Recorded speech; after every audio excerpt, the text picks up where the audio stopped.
A wealthy woman scorns her black maid for her humble attire. But when the maid transforms and appears stunningly dressed, the woman is left speechless and embarrassed by her own superficiality. And if you cherish your family and love stories like this, don't forget to subscribe to our channel and avoid 10 years of bad luck. The night of the next major gala arrived with its usual parade of luxury cars and designer gowns. This time, Veronica wasn't hosting, but attending as a guest at the Winters estate. She moved through the familiar rituals of social performance with a new awareness, seeing the carefully constructed facades for what they were. The conversation flowed in its usual patterns until Bernard Chun, Victoria's husband and a prominent arts patron, made an announcement that silenced the room. "I've just received the most fascinating information," he said, his voice carrying across the marble foyer. "That remarkable dancer from the cultural festival? It turns out she's Patricia Williams' daughter." The name sent ripples through the crowd. Patricia Williams had been a legendary Broadway performer in the 1990s, known for breaking barriers and bringing unprecedented depth to her roles before she mysteriously stepped away from the spotlight. Patricia Williams? Barbara Winters pressed her hand to her chest. "I saw her perform in Chicago. She was magnificent, but she disappeared from the scene so suddenly." Veronica stood frozen, her champagne glass halfway to her lips. All those mornings of watching Jamila move through her house with dancer's grace. All those times she dismissed her presence as merely functional. She had been blind to the legacy walking her halls. More details emerged as phones lit up around the room. Someone had done some digging. Patricia Williams had left Broadway to care for her ailing mother, taking domestic work to make ends meet. She had continued teaching dance in community centers, passing her gift to her daughter and countless other children who couldn't afford formal training. The revelation transformed Jamila's story in the eyes of the social elite. Suddenly, everyone claimed some connection to Patricia Williams' work, some appreciation for her contribution to the arts. Victoria Chun was already planning a fundraiser for the community dance program. Meanwhile, across town, Jamila was meeting with Stuart Maxwell, a respected talent agent who had traveled from New York specifically to see her. They sat in the community center's office, surrounded by children's artwork and dance competition trophies. "Your mother was an inspiration to many," Maxwell said, placing his card on the desk. "And you've inherited not just her talent, but her spirit. We'd love to represent you." Jamila picked up the card, thinking of her mother's stories about Broadway's lights and the thrill of performance. But she also thought of the children she taught, of the community that had supported her, of the importance of staying true to one's roots. "I'm interested," she said carefully, "but I have conditions. Any arrangement needs to include support for community programs. Dance shouldn't be a luxury only some can afford." Back at the gala, Veronica slipped away from the growing excitement. She found herself in the Winters garden, surrounded by artfully arranged flowers that somehow seemed less authentic than the wild blooms that had been thrown on stage during Jamila's performance. Her phone buzzed. Another news alert about Jamila, this time announcing her signing with Maxwell Talent Agency. The article mentioned her commitment to community outreach and her plans to develop accessible arts programs. Veronica scrolled through the comments, seeing genuine excitement and support from people who had witnessed Jamila's performances. There was no artificial enthusiasm here, no social obligation driving the response. This was real recognition of real talent. She made a decision then, pulling up her banking Bippe. Within moments, she had transferred a substantial sum to the community center's dance program fund, not as an attempt to reclaim control or curry favor, but as a quiet acknowledgement of her own transformation. The next morning, she received a simple email from Jamila. "Thank you for the donation. The children will benefit greatly. And thank you for helping me remember something my mother always said. Sometimes we need to be invisible before we can truly be seen. I hope you find your own way to be seen." In the weeks that followed, the Morrison Mansion underwent subtle changes. The formal sitting room became a rehearsal space for community dance classes. The perfectly maintained gardens hosted outdoor performances. The kitchen, once Jamila's domain, became a gathering place for students and teachers sharing meals between classes. Veronica observed these changes from a different perspective now. She still attended galas and social functions, but she no longer measured her worth by their standards. She had learned, through losing Jamila, that true luxury wasn't found in possessions or appearances, but in the courage to be authentically oneself.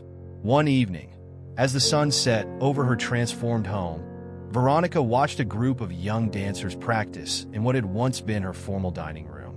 Their reflections multiplied in the ornate mirrors, each one showing a different aspect of joy and determination.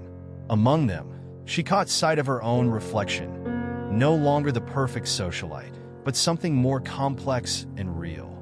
In letting go of who she thought she needed to be, she had finally begun to discover who she actually was.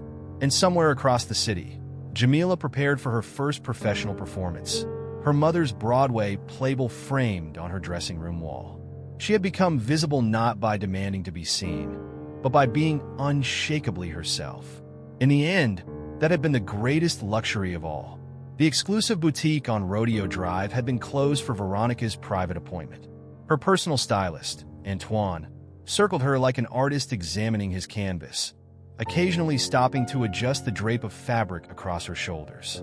"Darling, this is not just a dress," Antoine declared, his hands moving expressively. "This is a statement. When you walk into the winter's gala, every eye will be on you." The beating alone took 3 weeks. Veronica studied her reflection in the three-way mirror, turning to examine every angle. The dress cost more than most people's monthly salary, but that was precisely the point. The winters always try to outdo everyone with their parties. This year, I need to make sure I'm the one everyone remembers. "Mrs. Chun will be there," Antoine mentioned casually, knowing how this information would affect his client. "I heard she's wearing French couture." Veronica's perfectly shaped eyebrows drew together. "Show me something else, something more impressive." She wouldn't be outshone, especially not by Victoria Chun, who'd only married into money 5 years ago. Across town, in a community center with scuffed floors and fluorescent lighting, Jamila stood among a group of women who shared her passion for dance. The smell of sweat and the sound of rhythmic breathing filled the air as they moved together, their bodies telling stories that words couldn't express. "Girl, you've got something special," Maya, the group's leader, said during a break. She handed Jamila a bottle of water. "Where did you learn to move like that?" Jamila took a sip, feeling accepted in a way she never did at the mansion. "My mother was a dancer. She taught me that every movement carries meaning, that dance is about more than just steps." The other women gathered around, creating a circle of support that felt more luxurious than any of Veronica's designer items. They were housekeepers, teachers, nurses, working women who found freedom in movement. "You have to showcase that solo piece. To the festival," Tanya insisted, her eyes bright with enthusiasm. "It's not just dancing. It's like you're telling your whole life story up there." Back at the boutique, Veronica had moved on to accessories. "The winter's gala is just the beginning," she announced, examining a diamond necklace. "I'm planning my own event, something that will make their party look like a backyard barbecue." Antoine clapped his hands in delight. "Now that's what I like to hear. What's the theme?" "Opulence. Pure opulence." Veronica's eyes gleamed with determination. "I want ice sculptures, rare orchids, champagne fountains. Everything the Winters would never think to do." Meanwhile, at the community center, the dance group was wrapping up their session. "Remember," Maya called out, "this festival isn't about competition. It's about celebration of our culture, our stories, our joy." The women packed up their bags, chatting and laughing. Jamila lingered, practicing one particular sequence that had been challenging her. The movement required vulnerability, something she usually kept carefully hidden.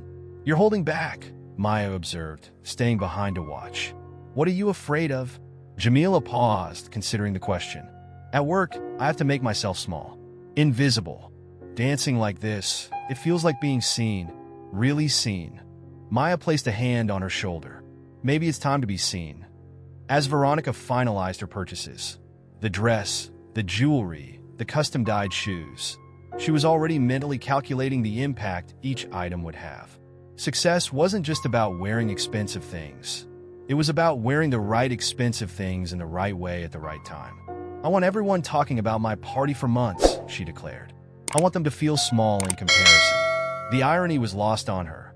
How she sought to make others feel exactly how she made Jamila feel every day.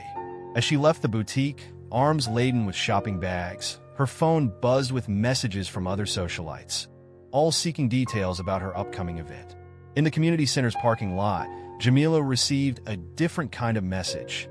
A group text from her fellow dancers, sharing practice videos and words of encouragement. She smiled, thinking how different these two worlds were. One built on competition and appearance, the other on support and authenticity. Before starting her car, Jamila quickly checked her work phone. There were 3 messages from Veronica, all about the upcoming party preparations. Each one contained another demand, another instruction about how things needed to be perfect. What Veronica didn't know was that her perfectly planned party would coincide with something far more meaningful. A celebration where the price tags didn't matter, where worth wasn't measured in carats or brand names, but in the truth of one's expression. The community center's mirrors reflected Jamila's determined expression as she repeated the same sequence for the 10th time. Sweat dampened her practice clothes, but she pushed through the fatigue, focusing on making each movement precise, meaningful. 5, 6, 7, 8, she counted under her breath, working through the challenging transition that had been giving her trouble. Her grandmother's voice echoed in her memory. Dance isn't about being perfect, it's about being true. But doubt crept in, familiar and insistent. Years of Veronica's cutting remarks had left their mark, like invisible scars that pulled tight whenever Jamila tried to stretch beyond her assigned role. She paused, catching her breath, watching her reflection. "You're thinking too much," Maya's voice came from the doorway. She hadn't expected anyone else to be at the center this early. "Your body knows what to do. It's your mind that's getting in the way." Jamila nodded, wiping her face with a towel. "I keep hearing these voices, telling me I'm reaching too high, that I should know my place." "Those voices aren't yours," Maya said firmly, walking over to stand beside her. "They belong to people who are afraid of what happens when we recognize our own power." Across town, Veronica stood in her massive walk-in closet, surrounded by luxury. A seamstress made final adjustments to her gala dress, pinning and marking with meticulous precision. "The waist needs to be tighter," Veronica instructed, sucking in her stomach. "I want it to look like I was poured into this dress." She caught sight of herself in the mirror. Blonde hair perfectly styled, makeup flawless, designer labels from head to toe. This was success. This was power. The seamstress murmured agreement, though the dress was already fitted within an inch of its life. As she worked, Veronica's phone buzzed constantly with messages about her upcoming party. Each ping fed her sense of importance, of being at the center of her carefully curated world. Later that afternoon, Jamila moved efficiently through the mansion's kitchen, preparing for dinner service. The room sparkled from her earlier cleaning, every surface reflecting the California sunlight that streamed through the windows. Veronica swept in, still wearing her altered gala dress. "Jamila, we need to talk about the party preparations." She pulled out a thick binder filled with color-coded tabs and detailed instructions. "Everything must be perfect. The winters will be here, and you know how judgmental Barbara can be." Jamila kept her face neutral, though her hands stilled on the vegetables she'd been chopping. "Yes, Mrs. Morrison. And please do something about that posture when you're serving. You slouch like you're trying to disappear." Veronica flipped through her binder, not looking up. "It's embarrassing." The knife in Jamila's hand pressed slightly harder into the cutting board. "I'll work on it, Mrs. Morrison." Her voice remained steady, professional, but something had shifted inside her. The morning's dance practice had awakened something, a reminder of who she was beyond these walls. "Oh, and one more thing," Veronica continued, finally looking up. "I need you to work late the night of the party. I know it's your day off, but this is important." This was the moment, the collision of her two worlds. Jamila set down the knife carefully, turned to face her employer. "I'm sorry, Mrs. Morrison, but I won't be available that evening." The silence that followed was heavy, dangerous. Veronica's perfectly lined eyes narrowed. "Excuse me? I have a prior commitment." Jamila's heart pounded, but her voice remained firm. I requested that evening off 3 months ago. Whatever it is, cancel it. Veronica's tone left no room for discussion. This party is crucial for my social position. I need everyone focused on making it perfect. Jamila straightened her spine, channeling the strength she felt when dancing. I understand the party is important to you, Mrs. Morrison, but I won't be able to change my plans. Veronica's face flushed with anger and disbelief. No one in her household had ever refused a direct instruction. Do you understand what an opportunity it is to work here?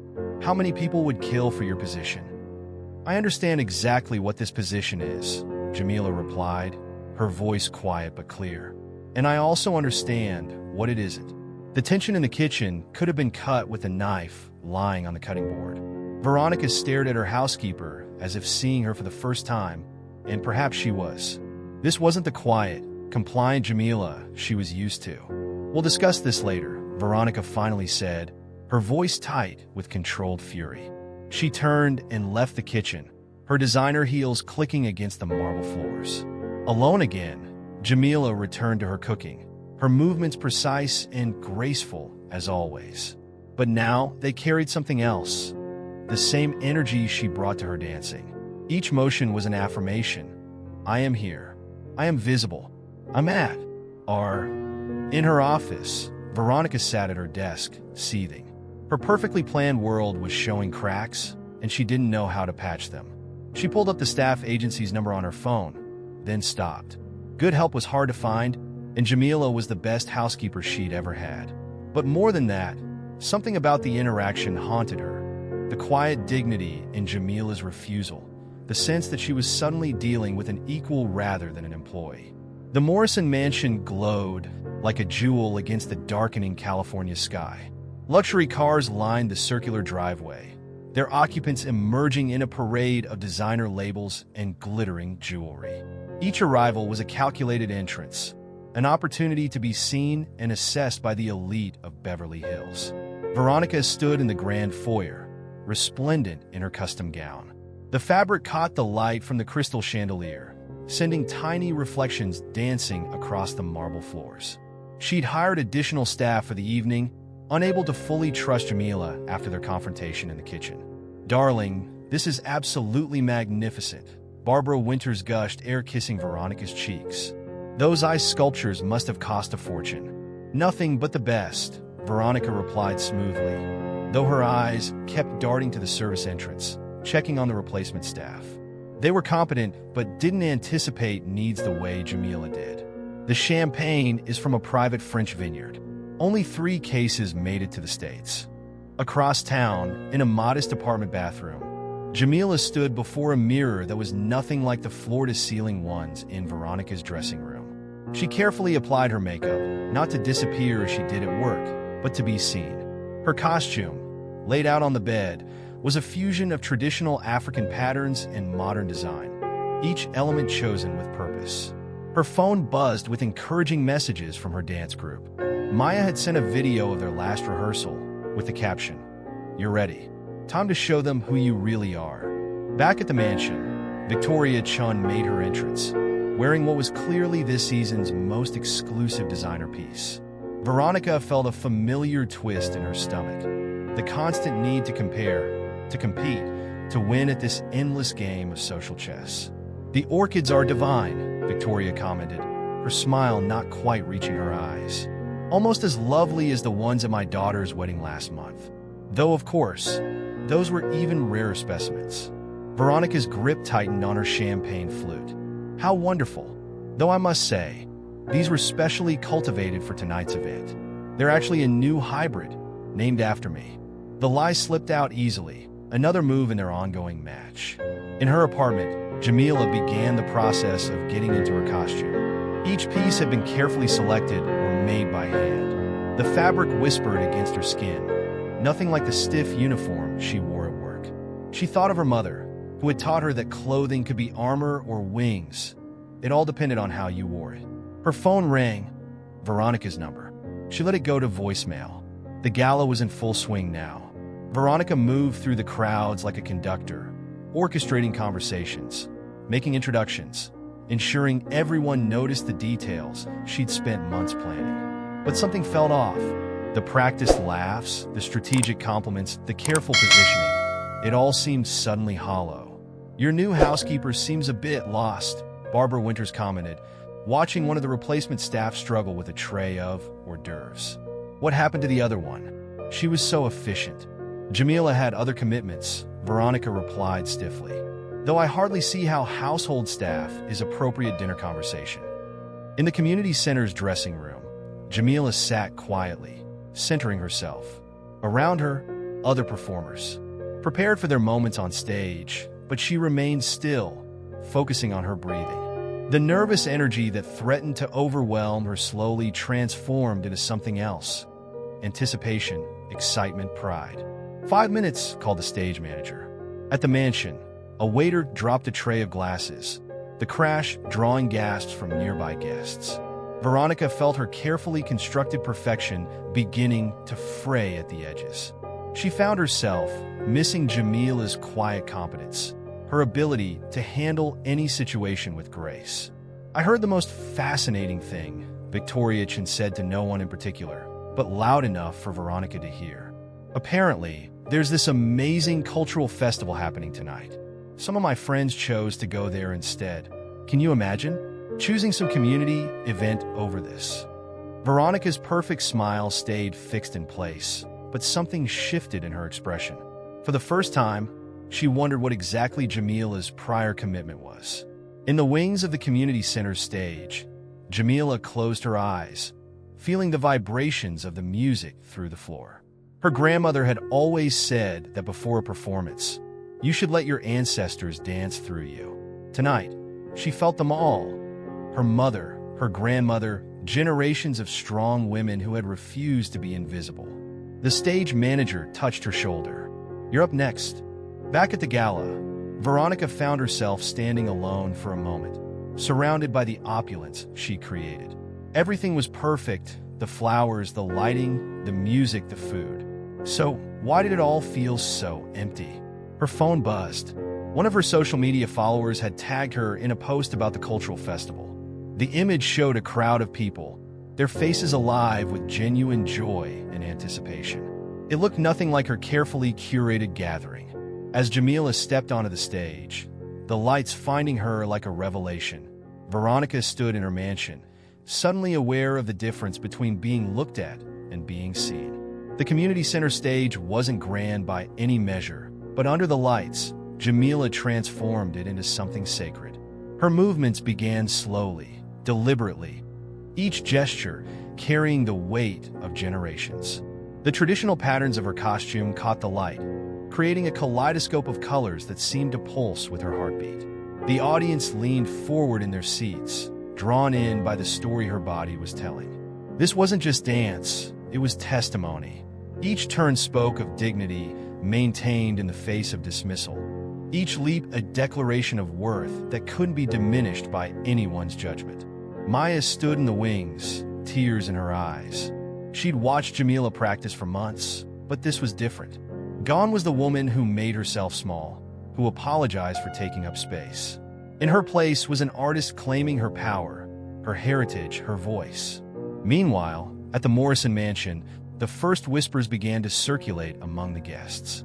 Someone's daughter had sent a video from the cultural festival. Phones were discreetly pulled out, screens glowing in the dim party lighting. "Is that your housekeeper?" The question came from Barbara Winters' daughter, her eyes wide as she watched a clip on her phone. "She's extraordinary." Veronica froze, her champagne flute halfway to her lips. Around her, she could hear the murmurs growing. "What talent? Who knew? Have you seen this?" On stage, Jamila moved through the most challenging sequence of her choreography. Her grandmother had taught her that the hardest steps should be performed with the most joy, that difficulty conquered with grace becomes triumph. The audience held its breath as she spun, leapt, landed with perfect control, her face radiating pure elation. The applause that followed was immediate, visceral. People jumped to their feet, their celebration having nothing to do with social obligation and everything to do with genuine appreciation. Back at the gala, Victoria Chin appeared at Veronica's elbow, her perfectly maintained smile hiding something sharper. "Darling, you never told us you had an artist working in your home. How progressive of you." Veronica said nothing, her eyes fixed on the phone screen someone was holding up nearby. The Jamila she saw there was unrecognizable. Or perhaps this was the real Jamila, and the quiet housekeeper had been a disguise all along. "The festival is getting quite a bit of attention," someone else commented. "Several media outlets are covering it. They're saying it's a celebration of authentic culture and talent." The word authentic seemed to hover in the air, a quiet rebuke to the carefully constructed artifice of Veronica's party. More phones appeared. More whispers spread. The ice sculptures began to melt, unnoticed. The rare orchids drooped in their crystal vases. The imported champagne went flat in forgotten glasses. At the festival, Jamila's performance built to its climax. Her final sequence was a fusion of traditional movements and contemporary power, her body telling a story of transformation, of breaking free, of becoming. The audience moved with her, their energy feeding hers, creating something larger than any individual present. In the mansion's foyer, Veronica overheard two prominent art critics discussing the festival. Raw talent, pure expression, a star in the making. Their words felt like pebbles dropping into the still pond of her perfect evening, sending ripples of disruption across the surface. "You simply must tell us," Barbara Winters said, her social smile firmly in place. "How did you discover her? Did you know about her talent when you hired her?" The question hung in the air, heavy with implications. Veronica opened her mouth to respond, but for the first time in her social career, she found herself without a carefully prepared answer. On stage, Jamila's performance reached its end. She stood in her final pose, breathing hard, sweat making her skin glow under the lights. The audience erupted, their applause thunderous in the modest space. Someone threw flowers, not expensive orchids, but bright, local blooms bursting with color and life. In the mansion, Veronica slipped away from her guests, finding refuge in her private sitting room. She pulled up the festival's live stream on her phone, unable to stop herself from watching. The Jamila on her screen moved with a confidence and grace that seemed impossible to reconcile with the quiet woman who had organized her life for years. The phone buzzed with a news alert. Local cultural festival showcases hidden talents. Broadway legacy discovered in unlikely place. The article was already trending, spreading across social media platforms, drawing attention away from the society pages where Veronica's gala would normally reign supreme. She sat in her designer dress, surrounded by all the trappings of success she'd accumulated, and felt something shift in her understanding of what success really meant. The revelation wasn't dramatic, no sudden epiphany or emotional breakdown. Instead, it was like watching a reflection in water slowly clear, revealing depths that had always been there, waiting to be acknowledged. The contrast between the two events couldn't have been more striking. In the community center, people hugged strangers, shared stories, and moved to the music with uninhibited joy. At the Morrison Mansion, guests maintained their perfect postures and practiced smiles, but their attention had clearly shifted elsewhere. Veronica watched her carefully orchestrated evening crumble. The waiting staff she'd hired to replace Jamila fumbled through service, lacking the graceful efficiency she'd taken for granted. Conversations kept circling back to the festival, to the video clips spreading across social media, to the mysterious talent who'd been hiding in plain sight. "Did you see her?" Extension in that leap. A former ballet dancer among the guests couldn't contain her professional admiration. "That's not just natural talent, that's years of disciplined training." Another guest chimed in, "My daughter studies dance at Juilliard. She says this level of artistic expression is what they look for in their top performers." The comments stung Veronica like tiny paper cuts, each one a reminder of how thoroughly she had failed to see the person who moved through her home every day. Her expensive dress suddenly felt too tight, the elegant shoes too pinching, the weight of her diamond necklace too heavy. At the festival, Jamila stood surrounded by well-wishers, her face flushed with exertion and joy. Children from the community dance program looked at her with awe, while fellow performers embraced her with genuine admiration. Maya handed her a bottle of water, beaming with pride. "You did it," Maya whispered, squeezing her arm. "You showed them exactly who you are?" The festival director approached, practically bouncing with excitement. "The response online is incredible. We've never had this kind of attention. People are asking about our program, about our mission, about you." Jamila accepted the praise with grace, but her mind was already on the next performance. The festival had multiple shows planned throughout the evening, and she was scheduled to dance again in the finale. This time, she would perform a piece that honored her mother's legacy, a dance that had been passed down through generations. Back at the mansion, Veronica found herself drifting toward the kitchen, the space where Jamila usually worked. She noticed details she'd never paid attention to before: how efficiently everything was organized, the subtle personal touches that made the space function perfectly. Even in her absence, Jamila's influence was evident in every corner. "Darling," Victoria Chin's voice cut through her thoughts. "You simply must tell us. Will your housekeeper be performing again tonight? Several of us were thinking of stopping by the festival. It seems to be the event of the evening." The suggestion hung in the air like smoke. Sophisticated people like them, leaving a prestigious gala to attend a community festival? It was unheard of, yet the excitement in their voices was genuine. Unlike the practiced enthusiasm they showed for rare orchids and imported champagne. Veronica found herself moving through her home in a daze, barely registering the gradually thinning crowd. She caught fragments of conversations. Heard she's the daughter of Broadway connections. Such authentic talent. The word authentic echoed in her mind, a stark contrast to the carefully constructed facade she'd spent years perfecting. She found herself at her dressing table, staring at her reflection in the expensive mirror. Each element of her appearance had been chosen to project success, power, status. But watching the video of Jamila dance, she'd seen a different kind of power, one that couldn't be bought or calculated. Making a decision that would have been unthinkable hours earlier, Veronica grabbed her car keys. She didn't bother to change out of her gala dress or check her makeup. For the first time in years, she didn't care about making the perfect entrance. The drive to the community center took her through parts of the city she usually avoided. The parking lot was full, forcing her to leave her luxury car between modest sedans and family vehicles. Inside, the air was thick with excitement and community spirit. Veronica stood at the back of the auditorium, feeling conspicuously out of place in her designer gown. On stage, a group of young dancers was performing, their joy evident in every movement. The audience cheered encouragement, celebrated small mistakes as enthusiastically as perfect executions. She spotted Jamila in the wings, preparing for her final performance.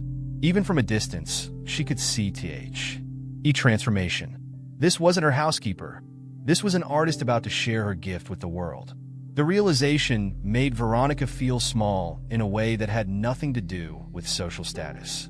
For the first time, she understood that she was the one who had been invisible, hidden behind layers of social expectation and superficial success, while real life pulsed and moved and celebrated all around her. The community center's modest auditorium vibrated with anticipation as Jamila took the stage for her final performance. Her costume for this piece was different, simpler, but more profound. The fabric bore patterns that her mother had once worn on Broadway, before life had taken unexpected turns. Under the lights, the inherited garment seemed to hold memories within its threads. The music began, a fusion of traditional rhythms and contemporary beats that her grandmother would have recognized but never heard quite like this. Jamila's first movement was a direct acknowledgement of her ancestors, a bow that transformed into a surge of power as she claimed the stage. In the back of the room, Veronica stood transfixed. Her designer heels sunk slightly into the worn carpet, but she didn't notice. The woman on stage commanded attention in a way that had nothing to do with expensive clothes or social position. Each movement spoke of a truth that Veronica had spent years avoiding, that real power came from authenticity, not acquisition. Jamila's performance built like a storm. Her body told stories of struggle and triumph, of silence and voice, of invisibility and emergence. The audience moved with her, their energy creating a current that lifted her higher. When she executed a particularly challenging sequence, the room erupted in spontaneous applause. The wealthy socialite found herself caught in the wave of genuine emotion that swept through the crowd. She watched as Jamila performed a series of turns that seemed to defy gravity, each one precise yet passionate. Here was excellence that couldn't be bought, beauty that didn't need validation from social circles. As the piece reached its crescendo, Jamila's movements became both more powerful and more vulnerable. She danced the story of every person who had ever been overlooked, underestimated, pushed into the background. But she also danced triumph, liberation, the joy of finally being seen for who you are. The final sequence was breathtaking. Jamila pulled strength from somewhere deep within, executing movements that seemed to transcend the physical. The audience rose to their feet, their applause thunderous in the small space. Some were crying, others cheering, all completely present in a moment of shared human connection. When the music ended, Jamila stood center stage, breathing hard, her face shining with sweat and joy. The audience's response was immediate and overwhelming. They stamped their feet, clapped until their hands hurt, shouted praise in multiple languages. This wasn't polite social appreciation. It was raw, genuine celebration. Veronica found herself moving forward, drawn by an impulse she didn't fully understand. Her expensive gown rustled against the seats as she made her way closer to the stage. She saw the moment Jamila noticed her, a brief flicker of surprise crossing the dancer's face before she was swept into the wings by well-wishers. Later, in the crowded hallway outside the dressing rooms, Veronica waited. Her phone buzzed constantly with messages from abandoned party guests, but she ignored them. She watched as people streamed past to congratulate Jamila, fellow dancers, children clutching programs for autographs, arts reporters hoping for interviews. When Jamila finally emerged, still glowing from her performance, their eyes met. The moment stretched between them, heavy with unspoken words. Veronica stepped forward, her carefully prepared apology dying on her lips as she recognized something in Jamila's expression, not anger or triumph, but a simple, dignified acknowledgement of her own worth. Veronica began, but for once, she had no script to follow. Jamila's response was gentle but firm. She gave a small nod of recognition before turning away to join her fellow performers, her chosen family, who waited with genuine smiles and open arms. The message was clear. She didn't need Veronica's approval anymore. She had found her own spotlight. Standing alone in the bustling hallway, Veronica felt the full weight of her revelation. She had spent years cultivating the perfect image, orchestrating every detail of her social world. But here, in this humble community center, she had witnessed something her expensive parties had never achieved. Genuine connection, real joy, authentic success. Her phone buzzed again. The gala guests had all left, leaving behind half-empty champagne glasses and wilting orchids. In the grand scheme of things, it seemed a fitting end to an era of her life that suddenly felt hollow. The Morrison mansion felt cavernous and strangely empty when Veronica returned. The cleaning crew had already removed the evidence of her failed gala. The melted ice sculptures, the wilted flowers, the abandoned champagne glasses. But they couldn't erase the feeling that something fundamental had shifted. She wandered through her immaculate rooms, still wearing her couture gown, now slightly wrinkled from sitting in the community center's folding chairs. Every surface reflected her image back at her.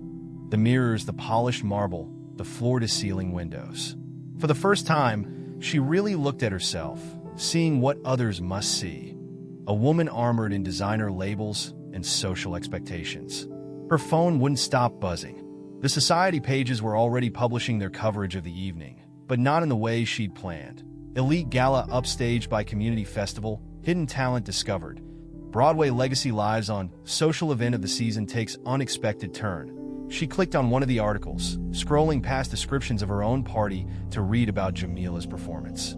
The critics were effusive, raw talent and technical precision rarely seen outside professional companies. A powerful statement about identity, visibility, and authenticity. The kind of performance that reminds us why art matters. Meanwhile, at the festival's after-party, Jamila sat surrounded by her dance community in a local restaurant.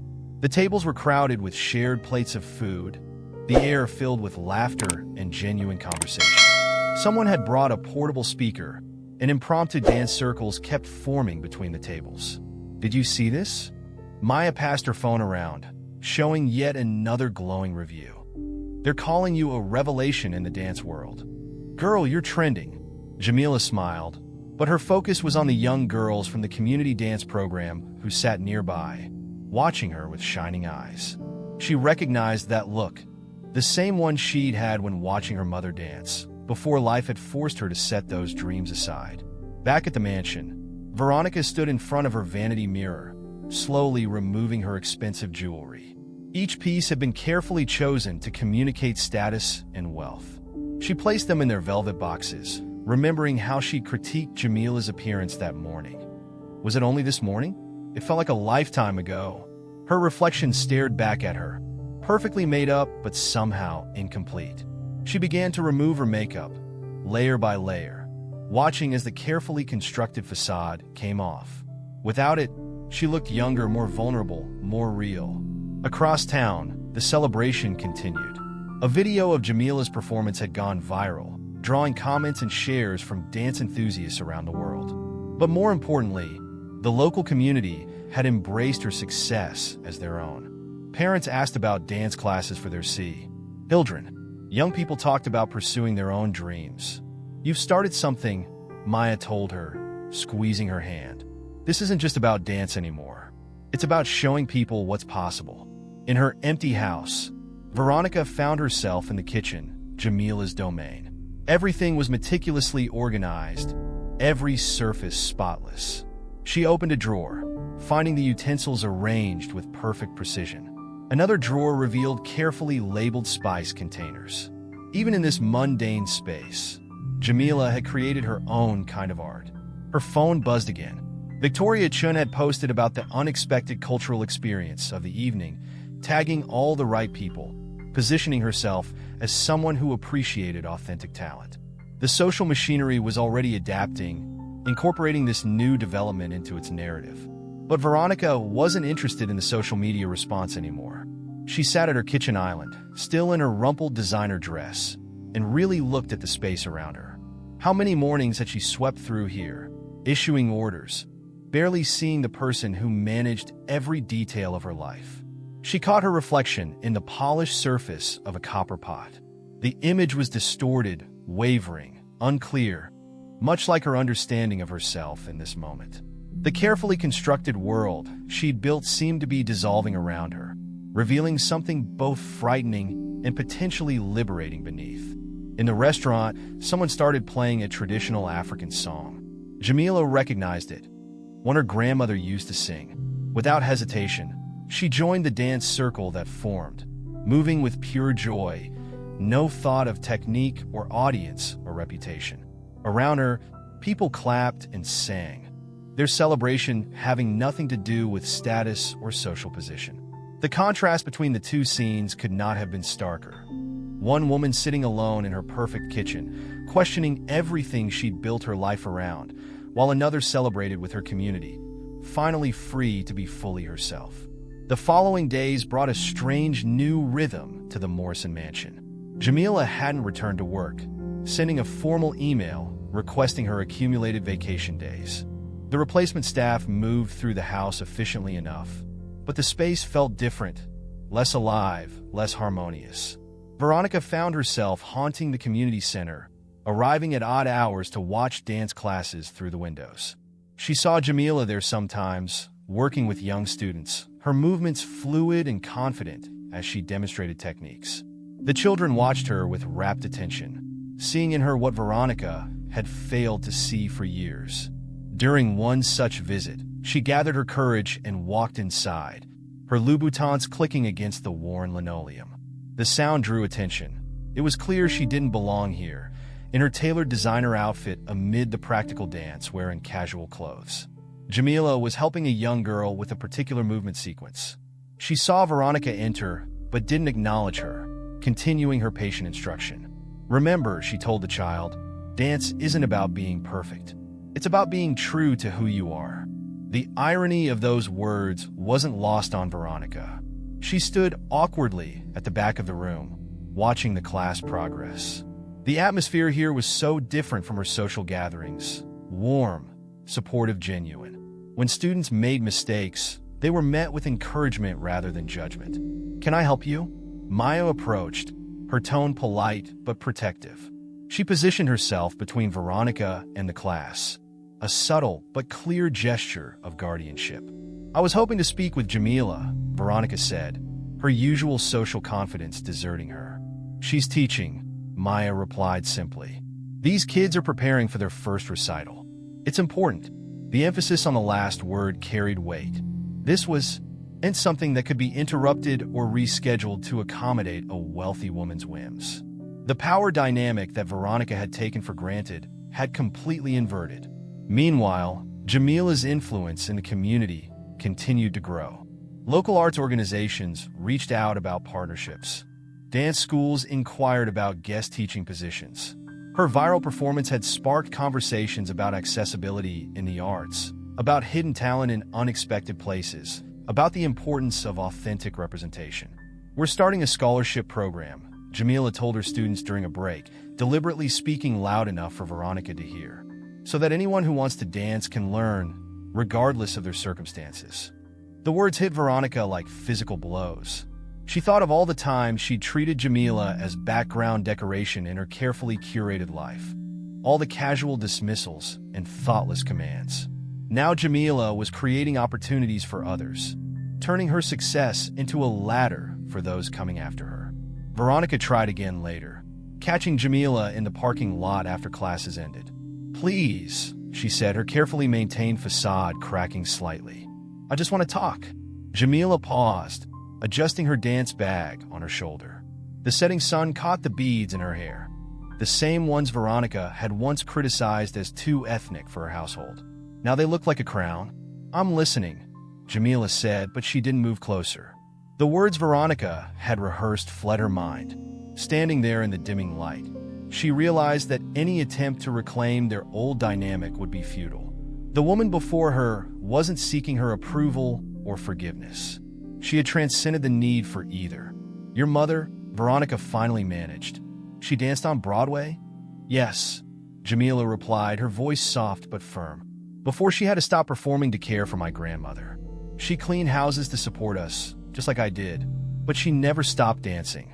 She never let anyone make her feel small." The parallel hung in the air between them. Veronica thought of all the times she had tried to make Jamila feel small, not understanding that she was attempting to diminish something that couldn't be diminished. Around them, other dancers were leaving the community center, calling out good nights and plans for tomorrow's classes. Each person who passed nodded respectfully to Jamila, while casting curious glances at Veronica. In this world, she was the outsider, the one who didn't quite belong. "The house misses you," Veronica said finally, immediately regretting the words. They sounded hollow, inadequate. Jamila's smile was gentle but resolute. "The house is just a house," she replied. "What matters is what we build inside ourselves." She adjusted her bag again. "I have to go. We're planning the community showcase for next month. These kids deserve their chance to shine." As Jamila walked away, Veronica stood rooted in place, watching her former housekeeper join a group of fellow dancers. Their laughter floated back to her on the evening air, a sound of genuine joy and connection that no amount of money could buy. The night of the next major gala arrived with its usual parade of luxury cars and designer gowns. This time, Veronica wasn't hosting, but attending as a guest at the Winters estate. She moved through the familiar rituals of social performance with a new awareness, seeing the carefully constructed facades for what they were. The conversation flowed in its usual patterns until Bernard Chun, Victoria's husband and a prominent arts patron, made an announcement that silenced the room. "I've just received the most fascinating information," he said, his voice carrying across the marble foyer. "That remarkable dancer from the cultural festival? It turns out she's Patricia Williams' daughter." The name sent ripples through the crowd. Patricia Williams had been a legendary BR Oadway performer in the 1990s. known for breaking barriers and bringing unprecedented depth to her roles before she mysteriously stepped away from the spotlight. Patricia Williams? Barbara Winters pressed her hand to her chest. I saw her perform in Chicago. She was magnificent, but she disappeared from the scene, so suddenly. Veronica stood frozen, her champagne glass halfway to her lips. All those mornings of watching Jamila move through her house with dancer's grace. All those times she dismissed her presence as merely functional. She had been blind to the legacy walking her halls. More details emerged as phones lit up around the room. Someone had done some digging. Patricia Williams had left Broadway to care for her ailing mother, taking domestic work to make ends meet. She had continued teaching dance in community centers, passing her gift to her daughter and countless other children who couldn't afford formal training. The revelation transformed Jamila's story in the eyes of the social elite. Suddenly, everyone claimed some connection to Patricia Williams' work, some appreciation for her contribution to the arts. Victoria Chun was already planning a fundraiser for the community dance program. Meanwhile, across town, Jamila was meeting with Stuart Maxwell, a respected talent agent who had traveled from New York specifically to see her. They sat in the community center's office, surrounded by children's artwork and dance competition trophies. Your mother was an inspiration to many, Maxwell said, placing his card on the desk. And you've inherited not just her talent, but her spirit. We'd love to represent you. Jamila picked up the card, thinking of her mother's stories about Broadway's lights and the thrill of performance. But she also thought of the children she taught, of the community that had supported her, of the importance of staying true to one's roots. I'm interested, she said carefully, but I have conditions. Any arrangement needs to include support for community programs. Dance shouldn't be a luxury only some can afford. Back at the gala, Veronica slipped away from the growing excitement.